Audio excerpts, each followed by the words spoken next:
نئے سال کے اندر پہلی گفتگو آپ حضرات کے سامنے ہو رہی ہے۔ آج کی اس گفتگو میں ہم آپ حضرات کے سامنے ان عظیم شخصیات کا تذکرہ کریں گے، وہ عظیم شخصیات جو اسلام کی بنیاد ہیں، جو نبوت کی ابتدائی گواہ شخصیات ہیں، جن کی برکت سے، محنت سے، کوشش سے آپ کو اور مجھے یہ دین ملا ہے، جن کی محنت سے، کوشش سے اور قربانیوں سے یہ نماز پڑھنا آپ تک اور مجھ تک پہنچا ہے، جن کی محنتوں سے آج یہ پورا دین اسلام کا ڈھانچہ جو ہمارے پاس ہے، ان عظیم شخصیات کا تذکرہ انشاءاللہ تعالی ہم آپ کے سامنے کریں گے۔ توجہ میری طرف رکھیے گا، وقت مختصر ہے۔ یاد رکھیے میرے اللہ نے جتنی نعمتیں، جتنی عنایتیں، جو مقام، جو رتبہ، جو شان، جو مرتبت اس دنیا کے اندر رکھی ہے، ان کو دو حصوں میں تقسیم کیا ہے۔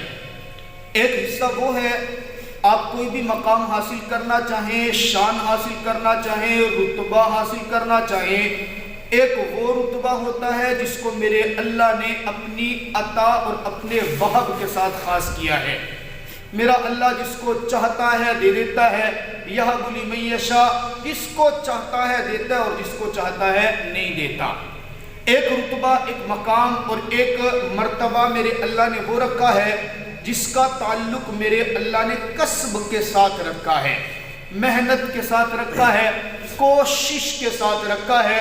آپ کو اور مجھے بتا دیا کہ جناب والا میں نے یہ دو راستے آپ کے سامنے رکھے ہیں، وَهَدَيْنَاهُ النَّجْدَيْنِ فَلَاقْتَحَمَ الْعَقَبَةَ وَمَا أَدْرَاكَ مَا الْعَقَبَةُ، دو گھاٹیاں تمہارے سامنے رکھ دی ہیں، محنت کرو، کوشش کرو، رتبے جنت میں لیتے چلے جاؤ، بد محنتی کرو، بے ایمانی کرو، گناہ کرو اور جناب والا اسفل السافلین میں گرتے چلے جاؤ۔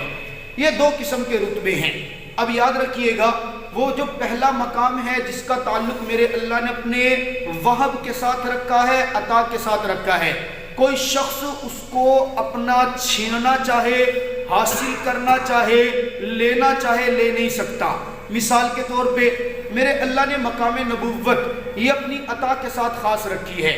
اب کوئی شخص یہ کہے نعوذ باللہ کہ میں نبی بن سکتا ہوں، میں محنت کر کے نبوت کے درجے پر پہنچ جاؤں گا، جناب والا میں عبادت کر کے نبوت کے درجے پہ پہنچ جاؤں گا، میں کوشش کر کے نبوت کے درجے پہ پہنچ جاؤں گا۔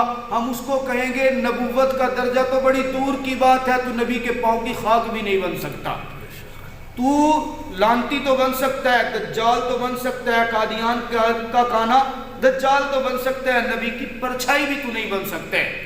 اس لیے کہ نبوت میرے اللہ کی عطا ہے، جس کو چاہتا ہے دیتا ہے، جس کو چنتا ہے چن لیتا ہے، جس کے مقدر میں رکھ دیتا ہے، جس کے سر پہ یہ تاج نبوت سجانا ہوتا ہے سجا دیتا ہے۔ اس میں انسان کی کوشش کا، محنت کا، ٹیلنٹ کا، قابلیت کا، پیسے کا، روب کا، دبدبے کا کوئی اثر نہیں ہے۔ پھر یہ بھی ایک الگ بات ہے کہ میرا اللہ جس کو نبی بناتا ہے نا، میرا اللہ نبی بنا کے چننے کے بعد اس کو معصوم بنا دیتے ہیں۔ معصوم کیا مطلب؟ ایسا معصوم بناتا ہے، ایسا معصوم بناتے ہیں کہ جس کو میں نے تاج نبوت کے لیے چن لیا، اب گناہ اس کے قریب بھی نہیں پٹک سکتا۔ ہاں، بشر ہونے کے ناطے ہلکی پھلکی لغزش اس سے ہو سکتی ہے، لیکن میرا رب فرماتا ہے میں اس کو گناہوں سے محفوظ رکھوں گا، معصوم رکھوں گا۔ کیسے؟ جناب آدم علیہ السلام سے نبوت کا سلسلہ چلا، آقا مدنی کریم صلی اللہ تعالی علیہ وسلم پہ آ کے ختم ہوا۔ کیا میرے اللہ نے آدم کو نہیں کہا تھا لا تقربا هذه الشجرہ، اس درخت کے قریب نہیں جانا؟ آدم تو نے نہیں جانا، اللہ کیوں؟ کہا بس میرا حکم ہے تو نے نہیں کھانا، اگر تو نے کھایا تو سزا بھی دوں گا، جنت سے نکال دوں گا۔ لیکن کیا ہوا؟ جناب آدم علیہ السلام معصوم ہیں، گناہ ان سے ممکن ہی نہیں ہے، لیکن بشری تقاضے کے پیش نظر میرے اللہ نے ایک نظام چلانا تھا، وہ درخت کے قریب گئے اور جنت سے نکلے، تب آپ کو اور میرا وجود بنے۔ ایک ترتیب چلی ہے، ہم سب کے سب اولاد آدم ہیں، اللہ نے نوح کو کہا تھا کسی کافر کے لیے دعائے مغفرت کے لیے ہاتھ نہ اٹھا لینا، نوح علیہ السلام نے اٹھا لیا تھا اپنے بیٹے کے لیے اور کہہ دیا تھا اللہ ہم سب کو بچائے گا، اس کو بھی بچا لے۔ میرے رب نے عتاب کیا۔ بہرحال میں سمجھا رہا ہوں کہ نبوت جس کو میرا اللہ دیتا ہے اس کو دیتا ہے، جس کو چن لیتا ہے پھر اس کو معصوم بنا دیتا ہے۔ اس کی غلطیاں، اس کی کوتاہیاں میرا رب اس کے قریب بھی بھٹکنے نہیں دیتا۔ جو بظاہر آپ کو اور مجھے نظر آتی ہے اس میں بھی میرے رب کی کوئی حکمت ہوتی ہے، کوئی نظام ہوتا ہے، کوئی معاملات ہوتے ہیں، ورنہ میرا اللہ اپنے نبی سے گناہ ہونے نہیں دیتا، خطا ہونے نہیں دیتا۔ یہ تو ایک مقام نبوت ہے کہ میرے اللہ نے جس کو چن لیا۔ یہ بھی اللہ کا انتخاب ہے کہ چاہے تو ابراہیم کو اپنا پیغمبر بنا لے اور باپ ان کا جہنم کی آگ کے اندر جلے، چاہے تو نوح کو اپنا پیغمبر بنا لے اور بیٹا طوفان نوح کے اندر غرق ہو جائے۔ میرے اللہ کا انتخاب ہے، جس کو نبوت دیتا ہے، چنتا ہے تو پھر چن لیتا ہے۔ ایک دوسرا مقام، جس طرح نبوت کا مقام ہے اسی طرح صحابیت کا مقام ہے۔ میرے اللہ ہر پیغمبر کو کچھ اس کے جانثار دیتا ہے۔ وہ جانثار ایسے ہوتے ہیں کہ کائنات ان کی مثال پیش کرنے سے قاصر ہوتی ہے۔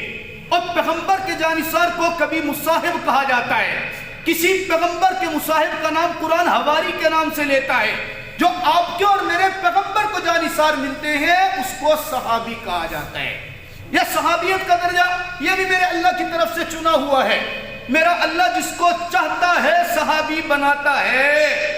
میرے پیغمبر کے دنیا سے جانے کے بعد، صحابہ کے دنیا سے جانے کے بعد اب کوئی شخص یہ کہے میں جناب محنت کر کے، میں صدقات کر کے، میں خیرات کر کے، میں نمازیں پڑھ کے، میں روزے رکھ کے، میں زکوٰۃ ادا کر کے، میں غربا کا تعاون کر کے، میں نیک کام کر کے صحابی بن سکتا ہوں، رب کعبہ کی قسم ہم یہ کہیں گے صحابی بننا تو دور کی بات، اس پوری کائنات کے نیک لوگ مل جائیں، کتب بن جائیں، ابدال بن جائیں، غوث بن جائیں، سارے غوث اور کتب ابدال اکٹھے ہو جائے، رب کعبہ کی قسم میرے پیغمبر کا وہ ایک کالے رنگ کا حبشی غلام، میرے پیغمبر کا وہ کالے رنگ کا حبشی صحابی بلال، وہ جو اذان دیتے وقت اپنے کانوں پر ہاتھ رکھ کر ایک مرتبہ جب کہتا اشہد ان محمد رسول اللہ اور یہ کلمہ کہتے ہوئے میرے پیغمبر کی چہرے پر جو اس کی نظر پڑتی تھی اس نظر کا بھی مقابلہ کوئی نہیں کر سکتا۔ صحابی بننا تو بڑے دور کی بات ہے۔ بلال کی اس نظر کا جو مقام ہے اس مقام کا مقابلہ بھی آج کے دور کا بندہ نہیں کر سکتا۔ اس لیے کہ جس طرح مقام نبوت چنا ہوا ہے مقام صحابیت بھی چنا ہوا ہے۔ یہ میرے اللہ کا انتخاب ہے، جس کو چاہے صحابی بنا دے۔ اور پھر صحابی کا مقام تو دیکھنا کتنا بلند ہے۔ آپ اور میں ساری زندگی خرچ کرتے رہے، ساری زندگی رب کے نام پر لگا دیں، ساری زندگی رب کے نام پر لگا دیں۔ میرے آقا فرماتے ہیں میرے بعد میں آنے والے لوگوں کان کھول کے میرا جملہ سننا، میرے آقا کی حدیث سننا۔ میرے آقا فرماتا تم میں سے کوئی ایک احد پہاڑ کے برابر سونا خرچ کر دے اور میرا پیرا صحابی صرف ایک مٹھی جو کی خرچ کرے، رب کعبہ کی قسم میرے صحابی کا اجر تمہارے احد پہاڑ کے سونے سے زیادہ ہوگا۔ کتنا بڑا مقام! یہ کیا؟ میرے اللہ نے میرے پیغمبر کے صحابہ کی، میرے پیغمبر کے ساتھ چلنے والوں کی جماعت کو بھی چنا ہے۔ اب جس طرح آپ کے لیے میرے لیے حکم ہے کہ جناب والا نبی معصوم ہے اور اللہ کا انتخاب ہے، ہم کسی نبی کے اوپر کوئی زبان نہیں کھول سکتے۔ نعوذ باللہ کسی نے سوچ بھی لیا نا اللہ نے آدم ہی کو نبی کیوں بنایا، کسی اور کو کیوں نہیں بنایا، ہم کہیں گے اس کا ایمان سلامت نہیں رہا، کیونکہ یہ رب کے انتخاب پہ اعتراض کر رہے۔ کسی نے نعوذ باللہ سوچ لیا نوح کو یہ مقام کیوں ملا، کسی اور کو کیوں نہیں ملا، سوال یہ ہوگا تو سوچنے والا کون ہے؟ اس کا انتخاب میرے رب نے کیا، تیرے ذہن کے اندر یہ سوال آیا توبہ کر، نہیں تو تیرا ایمان باقی نہیں رہے گا۔ بالکل اسی طرح جب رب کا انتخاب نبوت والا اس کے اوپر ہمیں قیل قال کی گنجائش نہیں ہے، اسی طرح میرے رب نے جو انتخاب صحابہ کا کیا وہ بھی میرے اللہ کا انتخاب ہے۔ میں نے عرض کیا نا اپنی محنت سے کوئی صحابی نہیں بن سکتا، بتائیے نہیں بن سکتے؟ آپ اونچی آواز سے بولے نا، آج تھوڑا سا میرے ساتھ بولے، سردی زیادہ ہے، سن 2022 کا پہلا جمعہ ہے، آخری 10 منٹ ہیں، تھوڑے سے گرم تو ہو جائے نا جی. کوئی بن سکتا ہے صحابی؟ اچھا میرا تو عقیدہ نہیں بن سکتا. آپ میرے پیچھے جمعہ پڑھتے ہیں، میرا بیان سنتے ہیں، میری بات سنتے ہیں، تعلیم سنتے ہیں. آپ بتائیں آپ کا عقیدہ ہے کہ کوئی صحابی بن سکتے ہیں؟ نہیں بن سکتا. نہیں. رب کعبہ کی قسم میں نے کہا صحابی تو دور کی بات، بلال کی اس نظر کا مقابلہ کوئی نہیں کر سکتا جو پیار سے میرے آقا کے چہرے کے اوپر ڈالا کرتے تھے. پھر آپ علیہ السلام، پھر جس طرح نبوت کے اوپر کوئی جملہ کسے اور بات کہے ہم کہیں گے تیرا ایمان سلامت نہیں. کیوں؟ نبی کی شان تو ایک بات کی چیز ہے نا. سب سے پہلے تو نے نبی پر جملہ کس کے رب کے انتخاب پر اعتراض کیا ہے. بالکل اسی طرح میرے پیغمبر کے جتنے صحابہ ہیں تمام کے تمام میرے اللہ نے چن چن کے دیے ہیں. انتخاب رب کا ہے، آپ کا نہیں، میرا نہیں، کسی وڈیرے کا نہیں، کسی بادشاہ کا نہیں، کسی وزیر کا نہیں، مشیر کا نہیں. یہ انتخاب رب کا ہے. اور جب رب کوئی انتخاب کر لے رب کے انتخاب کے اوپر اعتراض کی گنجائش نہیں ہوتی. جس طرح نبی کی نبوت پر بات کرنے والا رب کے انتخاب پر معترض بن کے ایمان سے ہاتھ دھو بیٹھے گا، نبی کے صحابی پر اعتراض کرنے والا بھی رب کے انتخاب پر اعتراض کر کے ایمان دھو بیٹھے گا. اس لیے یہ معاملہ بڑا نازک ہے. میرے اللہ نے چنا ہے. اور پھر دیکھیں نا صحابہ کرام کی کوئی تو ایسی شان تھی، کوئی تو ایسا عظمت تھی، کوئی تو ایسا مقام تھا. میرے آقا کے الفاظ خدا کی قسم آپ پر بھی جانتے ہوتے تو سمجھ میں آتا. میرے آقا کا جملہ ہے، آقا فرماتے اللہ اللہ فی اصحابی، اور لوگوں میں تمہیں رب کا واسطہ دیتا ہوں. میں اردو میں سمجھا رہا ہوں، میرے الفاظ ہیں. گویا میرے پیغمبر نے کہا لوگوں میں تمہیں رب کا واسطہ دیتا ہوں. اللہ اللہ فی اصحابی، رب کا واسطہ دے رہا ہوں. لا تتخذوا اصحابی، میرے صحابہ کو تان و تان کا نشانہ نہ بنانا. اس لیے کہ جو میرا صحابی بنا ہے اس کو شان میری وجہ سے ملی، اس کو مقام میری وجہ سے ملا، اس کو عظمت میری وجہ سے ملی. جو اس سے محبت کرتا ہے میری محبت میں کرے گا. اگر کسی نے اس سے بغض رکھا وہ بغض اس سے نہیں، یاد رکھنا وہ مجھ کملی والے سے بغض رکھ رہا ہو. اور فرمایا پھر جس نے مجھ سے بغض رکھا، بتائیں جو محمد سے بغض رکھے وہ کامیاب ہو سکتا ہے؟ سوال ہی نہیں پیدا ہوتا. چن لیا نا رب نے. اب کمال کلام کیا ہے؟ اور یار جو بھی بات ہے تو چھوڑ واقعہ فدق کو، تو چھوڑ کسی اور معاملے کو. چنا جس نے ہے اس پہ چھوڑ، وہ فیصلہ خود کرے گا. تیرا کام بنتا ہے چن. رب نے لیا، جس کو رب چن لیتا ہے وہ آنکھوں کا تارا ہوا کرتا ہے. پھر اس کے اوپر بات نہیں کیا کرتے. اس لیے میرے رب نے واضح طور میں نے کہا انبیاء کو چنا تو معصوم بنایا، اور میرے اللہ نے صحابہ کو چنا تو محفوظ بنا کے رکھ دیا. محفوظ کس کو کہتے ہیں؟ معصوم وہ ہوتا ہے جس کے قریب میرا رب گناہ آنے نہیں دیتا. محفوظ وہ ہوتا ہے گناہ اس کے قریب آئے گا تو، لیکن اس گناہ کے قریب آنے میں میرے رب کی حکمت ہوگی، آپ کو اور مجھے مسائل سمجھا کر اس کی مغفرت کا اعلان کر دے گا. ہے نا؟ آپ علیہ السلام کے پاس ایک صحابیہ عورت آئی، حضرت معاذ اسلمی رضی اللہ تعالیٰ عنہ کا واقعہ بھی ہے، صحابیہ عورت بھی ہے، آتی ہیں. صحابہ سے گناہ ممکن نہیں ہے، لیکن گناہ ہو گیا وہ صرف کیونکہ صحابہ عملی تجربہ گاہ ہیں میرے اسلام کے لیے، آپ تک اور مجھ تک مسائل پہنچانے کے لیے. میرے آقا اگر نماز کے اندر نہ بھولتے، بتائیں آپ کے پاس اور میرے پاس سجدہ صاحب کے مسائل آ جاتے؟ میرے آقا کے صحابہ سے اگر یہ میرا اللہ لغزشیں نہ کرواتا، مجھے بتائیں یہ سزا کے معاملات ہمارے پاس آ جاتے.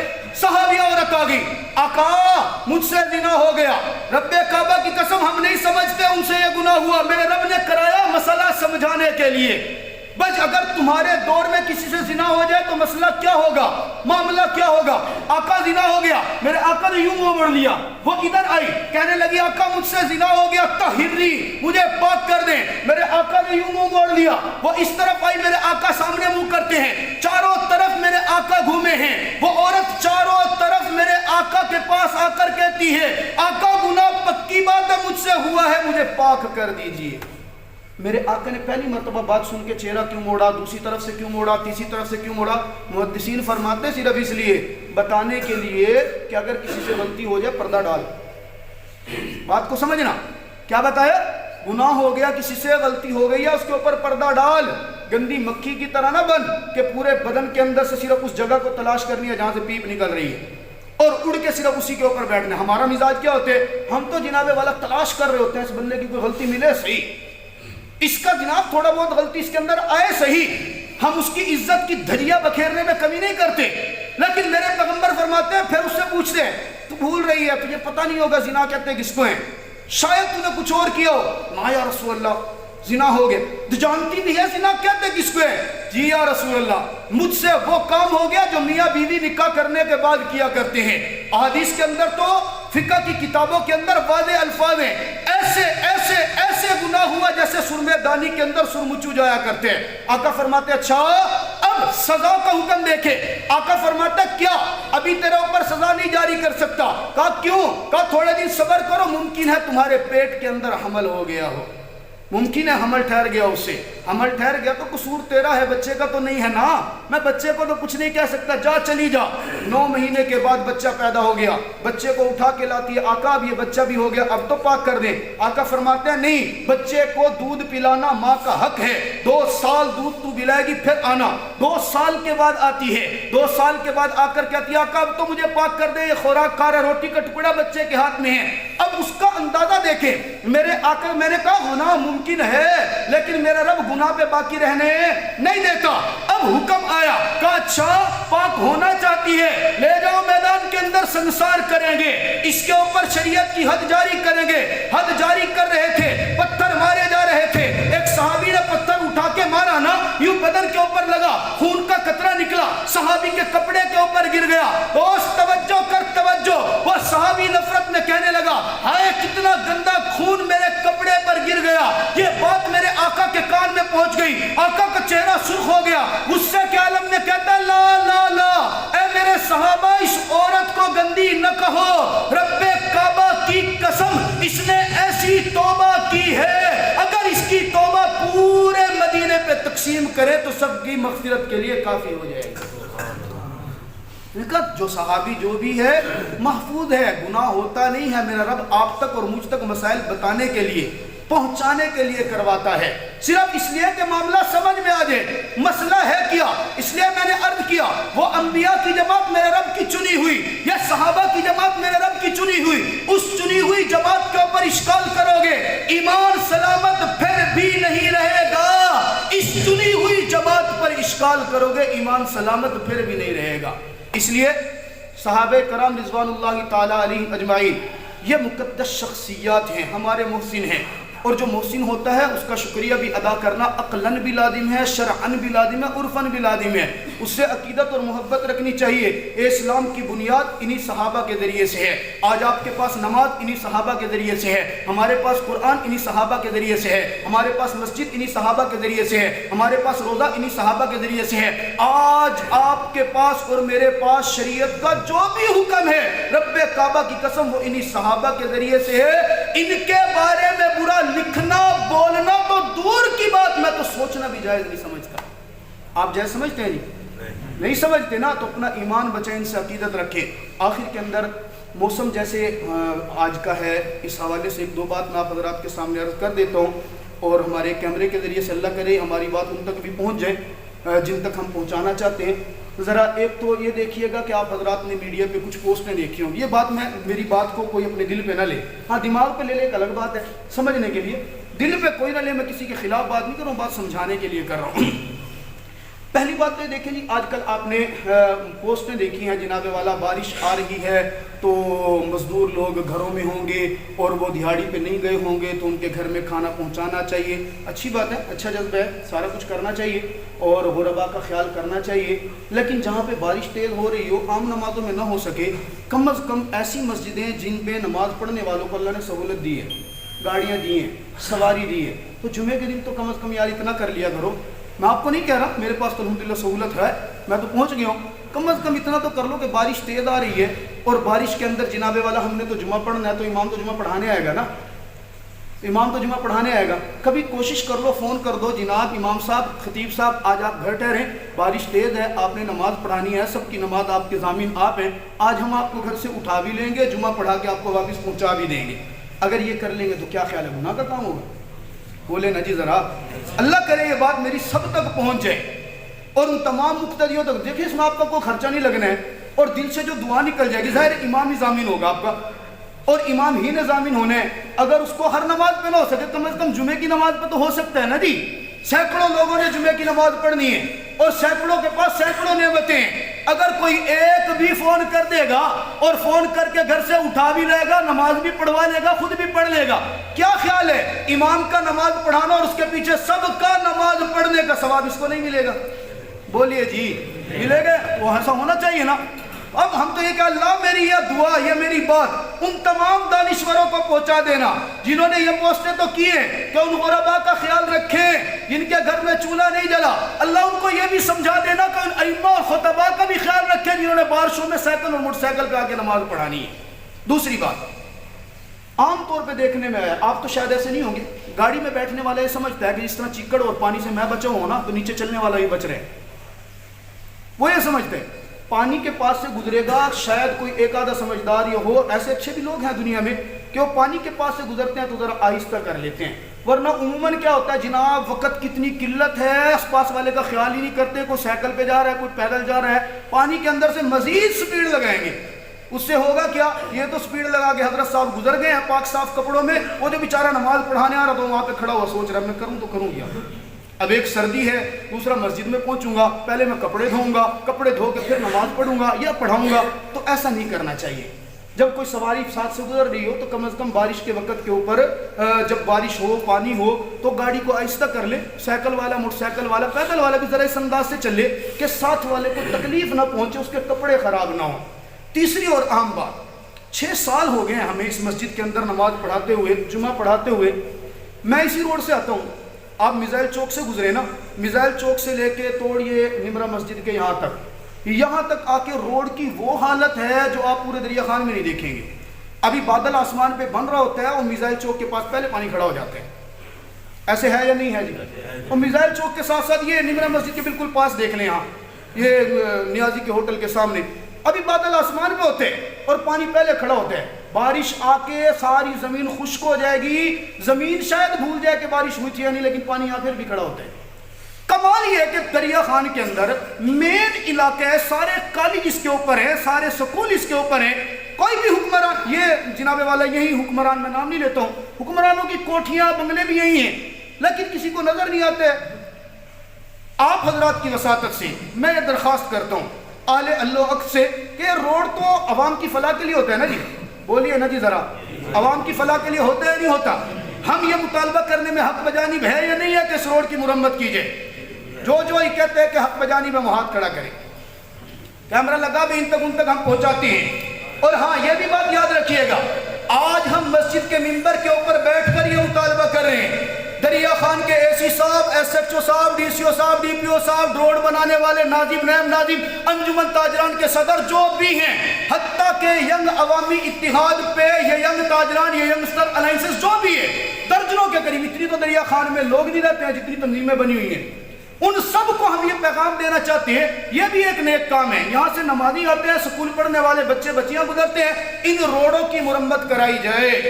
اور اگر ہم منبر پہ بیٹھ کے یہ مطالبہ کر سکتے ہیں، مت سمجھنا کہ ہم نیچے اتر کے مطالبہ نہیں کر سکتے، ہم نہیں چاہتے کہ اپنے نمازیوں کو، اپنے مقتدیوں کو کسی بھی انداز سے، کسی بھی مرحلے کے اوپر احتجاج کی شکل اختیار کروائیں۔ یہ تو اللہ تعالیٰ بھلا کرے، اس سکول ٹیچر کا کیا نام تھا جس کا؟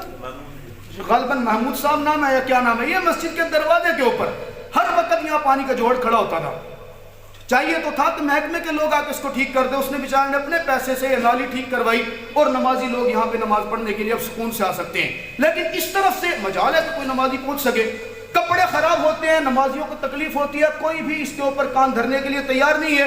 آج ہم یہ درخواست کرتے ہیں کہ اس روڈ کی مرمت کی جائے اور لوگوں کے سکھ اور چین کا انتظام کیا جائے، کرنا چاہیے یا نہیں کرنا چاہیے؟ اللہ تعالیٰ عمل کرنے کی توفیق عطا